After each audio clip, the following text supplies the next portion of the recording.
Welcome back to GEMS Podcast. I am the founder and host, Miss Genesis Amaris Kemp, and with me today is Julia Jack. Here's a bit about Julia. Julia Sue Jack is the daughter of two warm West Indian parents. She was raised in Connecticut. She graduated with a Bachelor of Architecture degree decades ago, and her career started out traditionally as she went straight to work in an architectural firm.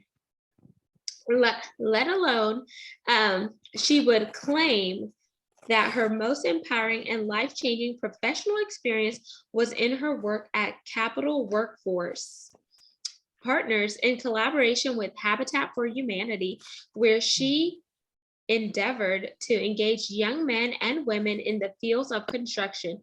With such a growing yet still small pool of female constructors, she felt immeasurably passionate about her work. Now, Julia Sue Jack also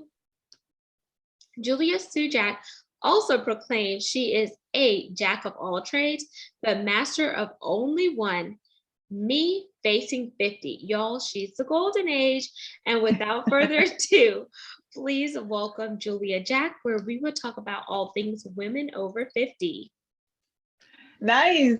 Thank you for having me. I mean, golden age. I'm going to use that from now on. Thank you for having me. My pleasure. Well, you know what they say. Party City says 40 is over the hill, 50 is golden, and I forgot what the rest of them are. But okay, yeah, we'll get to those another day. Yeah. So I definitely want you to share a fun yet interesting fact about yourself, Julia. Okay, fun and interesting. I don't know. Fun and interesting. I don't know if I'm fun and interesting now, over 50. I don't know. Fun and interesting. Fun and interesting. Why is that so hard? I'll just share. I am a mother of 5 children, but we're a blended family. So we have me, yours, mine, and ours. So a little bit of a mini Brady Bunch. So I think that was fun, just integrating the two families. And then we had one together, our youngest son, who will be graduating from high school. And I will tell you all, for all those blended or soon to be blended families out there, for us, the hardest part was blending the adults. The kids got along perfectly fine. So that's fun. I mean, it's interesting. I'm not sure how much fun, but that's a little tidbit about me. That's pretty cool. And I can resonate with that. I am that one kid that is both from mom and dad, but I'm also West Indian, but my dad was South American. So he was from Curaçao, so right off the tip of Venezuela, and my mom is from St. Vincent and the Grenadines. So they both came with 2. So my mom had 2 boys and my dad had 2 girls. And then my mom said, I really want a girl. And then they had me. So I tell people I'm the glue that holds it all together. And I'm also the youngest. That's fantastic. Yeah, exactly the same, except our youngest is a boy, but that's so cool. Yeah.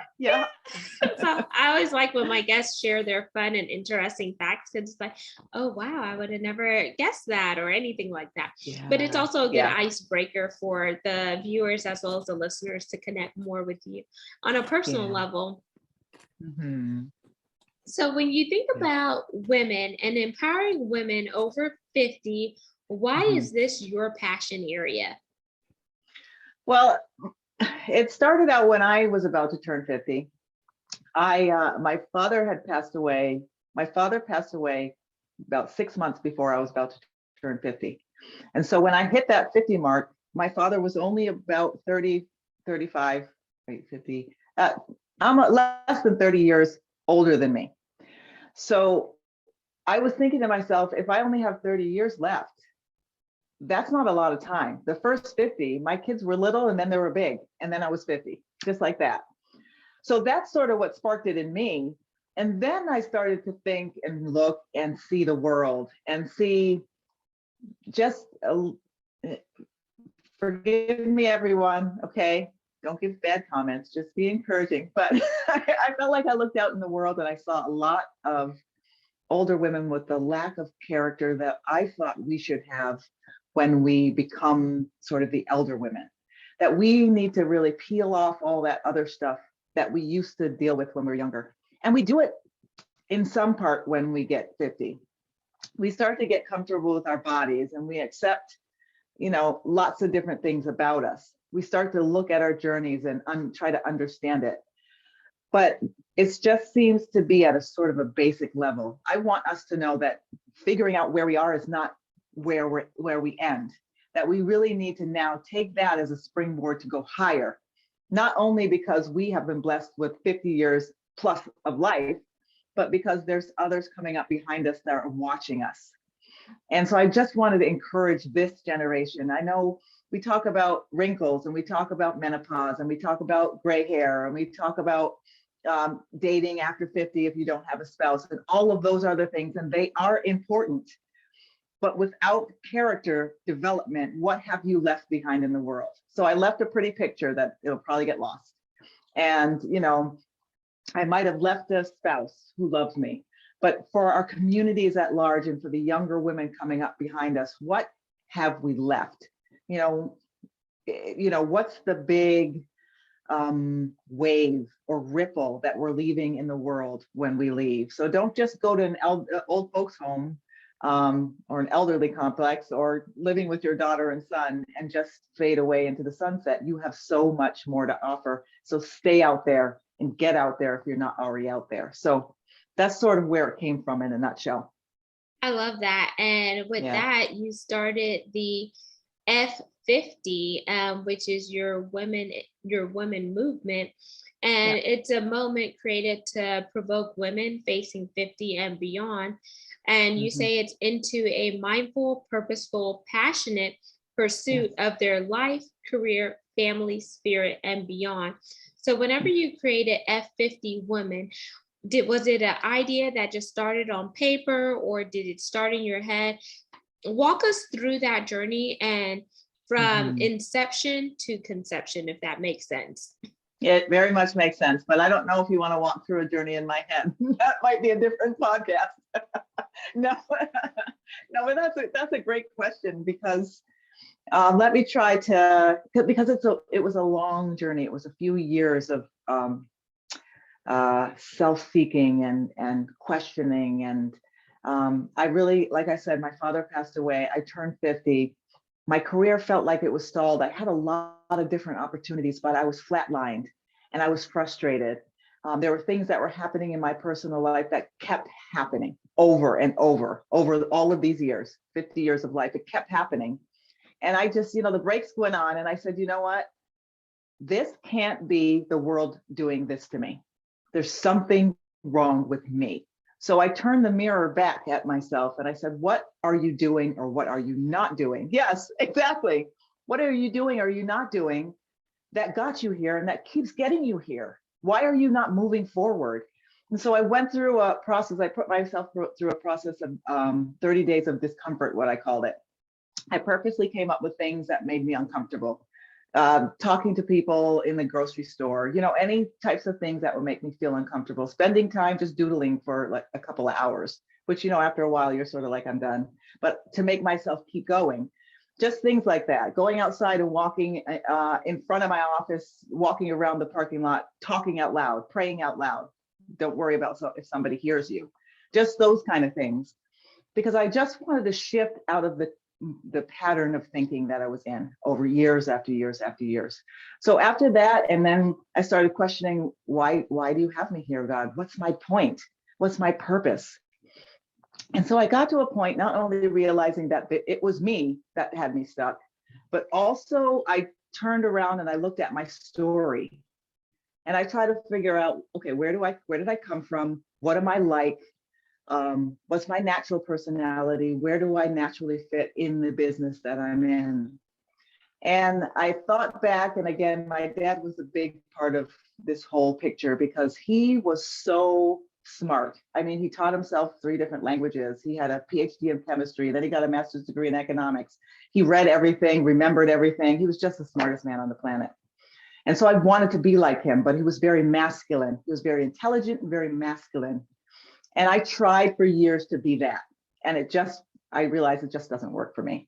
Because I like to smile. I like to encourage. I'm very feminine. I like to, I love to read, but I'm not like my dad. I just don't, my brain just isn't gifted with that kind of thing that he has. So I came to the point where I just accepted my story. I accepted that I was a daughter of two West Indian immigrants. You know, I grew up in an all-white town. So that taught me assimilation in a sense, that diversity now is not something that you need to teach me. I understand the value of people. I just fundamentally understand human beings are human beings. There are people who are one color who are jerks, and there are people who are that same color who are absolutely amazing human beings. But long story short, I just really read my own story and accepted what it was telling me. And as soon as I started doing that, things started opening up. You know, the job opportunities came because I started to just be me. And now I don't want to make it like it was magic. You know, I didn't get promoted to CEO next week. Oh, she's herself and she's now run my company. But I started finding positions that fit who I was. I wasn't just going to do whatever it was that I thought I should do, or the things that I thought my father would do if he was in my position. So then I started to see that this was an issue for me, and it's got to be an issue for others as well. Because we have a lot of baggage throughout our careers and throughout our lives. People tell us you should be this, or you would be good at that, or you know you can never do that. And you turn 50 and it doesn't magically disappear. But what happens when you turn 50, you start saying, all right, it's over now. I mean, what okay, so I can figure it out, but what's the point? I'm old. No, I can't do anything different now. But that's completely a lie. So that is sort of the history behind the growth. And like I said, it was not very linear. It was back and forth, up and down. But when I got to that point in my career, at least, I said, okay, so why are you still in architecture? Why are you doing this? What's the point? And I realized I really wanted to help other women. I've always wanted to help other women, but how can you help other women get in the room that you're in if you leave it? So I said, this is what I'm going to do. I'm going to start doing this business that I do, not so I can be great or I can get to someplace, but so I can help other young women or older women get into the same door I'm in and then go beyond me. And that changed everything in the sense that that was the year that I said, I'm going to take my exams. I hadn't to that point. And so I sat down, I studied, I took them. There's 7 exams. So I did those 7 exams in the 8 months and I was done. Because the reason why I was doing it was different. The first time I did it, I wanted to be a great architect. I wanted everybody to know Julia the architect. I wanted to be, you know, talked about at parties or something. You know, everybody loves having an architect friend. But now I just really don't care. The reason why I'm here is because I've had years of experience all in and around architecture. And I can share that with you and I can package it up to you and I can leave that to you. So you can come in the room and you can be great. And hopefully you'll take it even further and do the same for someone else. So that's pretty much where it all came from. And I love that. And it sounds like your dad was very much involved in your life, like my dad was. And my condolences to you. I lost my dad in November of 2020. So I could resonate with the loss of a father, and especially one who was very prevalent and dominant in some of your upbringing and some of the ideas that you had. But now thinking about where you are, it sounds like you got clarity on your why. And then by having clarity on your why, you regain focus in a particular area where you weren't just doing something for Julia, but you were doing it for other women who are coming along besides as well as behind you. So it's a way of you to lay a foundation while leaving a legacy and making that imprint that is driving a huge impact, Julia. And so when you think about F50, first, I forgot to ask you, why the name F50 Woman? It almost reminds me of like a Ford truck or something. Yes, and so I first started off with facing 50. So that's where the F50 came from. But then when I searched and looked about, you know, it's good to see what F50 means in the world if anybody else is using it. You don't want to use something that people identify with something negative. So when I looked at F50, I think Nike has an F50 sneaker, and there's some cars, some sports cars that are F50 XYZs. So it's kind of more powerful, more, what's the word I'm looking for? new and modern and forward thinking. So that's why I kept the F50, but it started from facing 50. So with Oh, F50 Women. Yeah. okay. Thank you for sharing the context there. Because I was like, why does Yeah. F50 sound so familiar? And the Yeah. picture that just kept coming up in my mind was like the Ford, because I live in Texas, so you always see those F-150s jacked up trucks with like the guys like to have their trucks lifted here and Right. everything. So I was like, Yeah. F50, F. Right. So I want you to talk about a challenging time that you face throughout your entire career, because architect is a very male dominated field, and especially being a woman, plus you add on a woman of color in a male dominated field, and talk about how that challenging time has helped you pave the way for where you are now, because sometimes people don't like to talk about their start ugly moments, the start ugly truths, or those challenges, but it's those challenges that are character builders for us. Yes, absolutely. Yes. And so in the region I'm in Connecticut. So in the region I'm in, being a Black woman, both of those things as I was going through my career I was very one of the only most of the time. And so I didn't have, and the reason why I say in this region, there's not a lot of pushback or, you weren't discarded or pushed aside. At least I wasn't. But it was sort of a very gentle, silent exclusion. And a lot of what happened to me was a lot of internal. It's hard to always walk in a room and be the only one of something. At least it was for me. You always walk in and then you always have the eyes looking at you and you feel like, are they looking at me because asking me what I'm doing here? Yeah. Or are they looking at me thinking, ooh, something new? So it was very much internal and mental gymnastics that I had to do to keep telling myself, you belong here. You're okay here. It's good. This is good. So for me, it was a lot of internal lessons, kind of generating that constant self-talk, telling myself that you belong here, don't sit in the back. And of course, some of us have the blessing of having parents, like you said, who are very involved. My mother always told me from when I was young, stop sitting in the back row, go to the front row, you belong there, stand up straight. She would always say those things so that I had that internal message also repeating. But I think what I learned is, again, fueling right up to where I am, you're here for a reason. Don't think about being the only and how hard it is and what they're doing to me or what they're not doing to me, what they are giving me or not. But think about you are sort of paving a way where you can open the trail and others can come in and the room can look a lot more diverse. And now we're building something. I'm helping to build something new. And people who are building new things and paving new ways it's never an easy path. I wouldn't say mine was hard. I think mine was, it was okay. I don't know. I don't look back and think it was hard. It was just what it was. And I'm thankful because like you said, all of those challenges, they're always end with gifts. It gives you something unless you refuse to accept the gift and you start looking at the negatives or the hole. If you imagine if you jumped over a big hole and you're not thinking, oh my gosh, I'm on dry land now, you're still looking back at the hole and you're focused on the hole. So you probably fall in the hole because you're focusing on the hole, not walking forward. So I think that was the biggest thing for me. It was it could have been a mind game if I allowed it to be.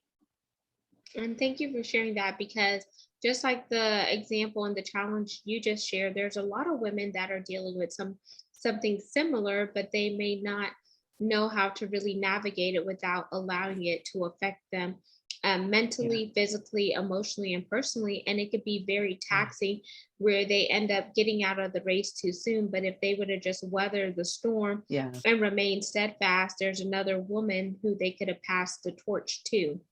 Yes. Yeah. It's very much that this journey at least I'm learning, is not always about me. There's a lot of women who went before us that didn't get to where we are but they kept going. And because they got that far generations later, now we get to be this far. So it's definitely not always about me. And I might not see the results of what I persevere to bring forward. So yeah, you're absolutely right. Absolutely. So Yeah. it's just like the movie Hidden Figures. Like if you think about that movie Hidden Figures, there were so many of those women who after the movie came out, they're like, oh man, I was a hidden figure in my field. And when that Yeah. movie came out, it shed light on some of the women who were doing all of this incredible work, but they were never noticed up until someone was bold and brave enough to put out a movie such as Hidden Figures or the Yeah. movie like The Help, or there's so many other movies that we could talk about. But you have to ask yourself, why am I here and what's my purpose? And Yeah. who is tied to my purpose? Because our purpose isn't just for us, but it's Yeah. outward looking and onward focus. Yes, very much so. Very much so. And then, you know, what somebody else brought up to me recently was, I think they were writing a book or they were doing something. And what they were sharing was when you help, I think it was diversity in the classroom or something like that. When you help those who are the diverse population, you're also helping those that aren't a diverse population because they're watching what's happening to the others. So even as we walk through our hard paths or our differences or, you know, paving the way, whatever it is, whether you're white or Chinese or whatever you are, as you're paving your way in whatever challenge you're going through, you're not only helping those who will have the same challenge as you, but those ones who are looking on, they may say, hey, that must be challenging for her. Next time I'm going to help somebody with that, you know? So it can spread out even further than your intention is to spread. So Yes, good I stuff. like that. And if you think about, wildfires, metaphorically speaking, I'm not telling anyone to go start a bunch of wildfires. Just Right. ask, just ask yourself, how can I continue to ignite flames within me for these Yeah. flames to continually burn throughout the forest and Yeah. link up in a massive wildfire? Because light is attracted to light, just like darkness is attracted to darkness. So allow your inner light to shine, and then others will follow suit as well as Yeah. stand in solidarity. So, Julia, what are some tips that you would like to give women who are 50, or maybe they're 50 now, or they're getting ready to step into that golden age? Mhm. Yeah. I would say the first thing I would say to do is to read your own story. And that doesn't mean to write a fiction story or something. That means to actually look back on your life, just read pretend you're writing your own biography from when you were young and just write it as it was, where you grew up, what your parents were like, what you were like, what you liked doing. Some of those questions were the best ones I had. What did you like doing? What were you like? Because oftentimes what we liked doing, what we were like, got watered down along the way, and we forgot who we naturally were as young people. Hopefully you can remember some of that, or ask people who knew you, and then think about what school was like, what you were like then, what did you go through, what did you deal with, and it will grow up to be a story of who you are, and you'll see where who you were got twisted, whether by you or someone else, and got you off the path that you should be on.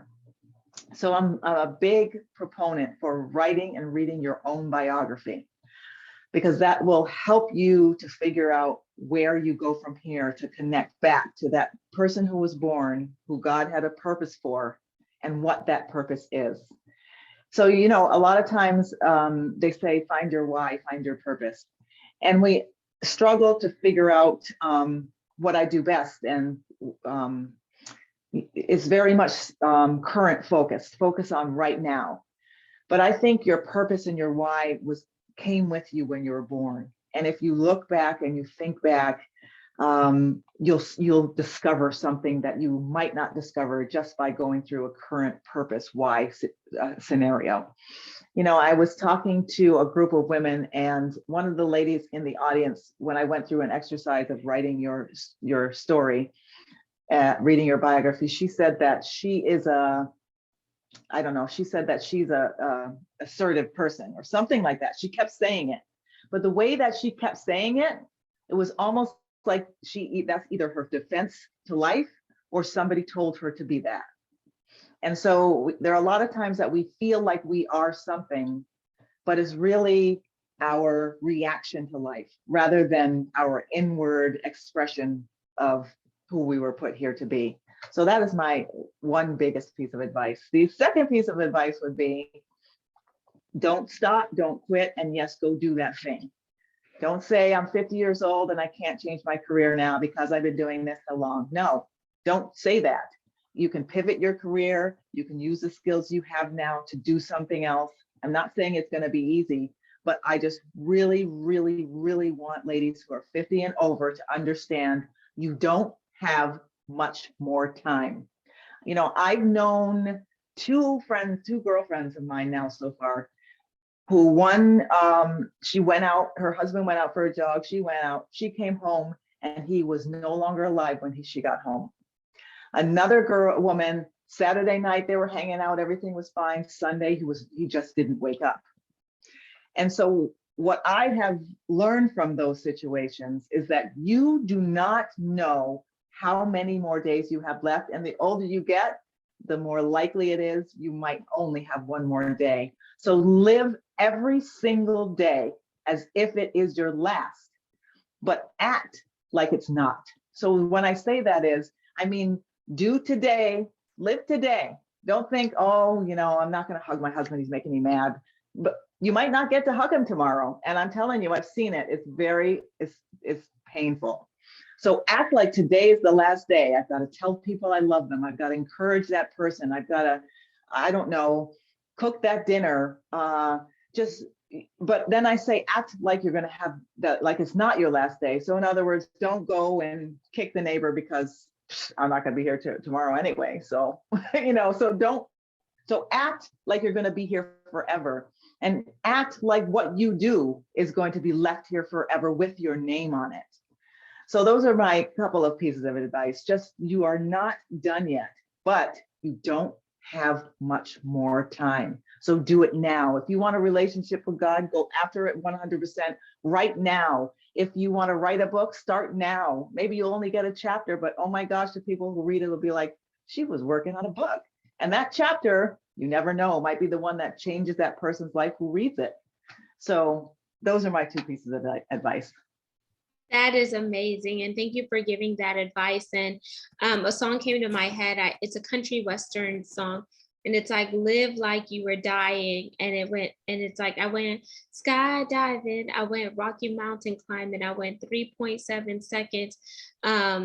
And it's like, man, something sweeter. I'll have to find the links and probably put a little bit of the links in the show notes, because it's so fun. It's so funny that you say that, because sometimes people, there's also another song that says, people take life for granted until you're walking by the casket.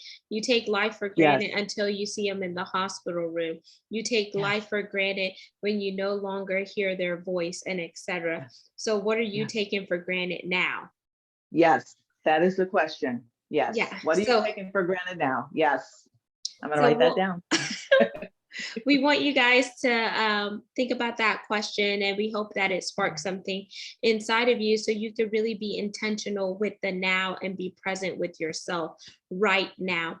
But until we bring Julia back again, I definitely want you, Julia, to give us your call to action for this segment. Okay, my call to action would be, go and visit my website, F50woman.com. I am trying to build a community of women over 50 to support each other and to help to those women who are not as engaged in growing themselves to connect with those who are. So I love comments. My email is f50woman@gmail.com. Please send me an email. I'm not afraid of constructive criticism. You know, don't be mean. It's too old for that. But yeah, constructive criticism. Hey, you know, this might work, or people to connect with. So yeah, any feedback you can get, that's what I'm loving right now. And connect with us, engage with us, and tell us what you need. Tell us if you're 50 or over, you could be 50, 60, 70. Tell us what you need. Tell us what's missing, because maybe I'm missing it. And this movement is made for women by women. So I need to hear back from you, because it's not about me. It's not about Julia. Absolutely. And there you have it. Connect with F50 Women with Julia Jack. And Julia, where do you hang out predominantly on social media? I'm a lot on Instagram. So that is F50 Woman, at F50 Woman on Instagram, and LinkedIn. I do LinkedIn a lot as well. So I'm Julia Sue Jack on LinkedIn, but I also have a F50 Woman page there as well. And there you have it, listeners and viewers of GEMS Podcast. Once again, I am your host, Miss Genesis Amaris Kemp, and you just had the pleasure of hearing my special guest, Julia Jack. Make sure you subscribe and share this segment. We can be found on 40+ platforms, and follow us on YouTube at GEMS with Genesis Amaris Kemp for all things video content. We're also looking for brand sponsors and ambassadors. If you would like to continue to drive the mission of GEMS Podcast via education, inspiration, and motivation, while we connect and intersect the dots between diversity, equity, inclusion, and belonging, your monetary gifts are greatly appreciated. And you can find out more info at genesisamariskamp.net. And remember, we are ranked in the top 3% globally. Yes, you heard me right, top 3% globally per www.listennotes.com. So have your brand, your product, and your service heard right here on GEMS Podcast. And until we chat next time, ciao.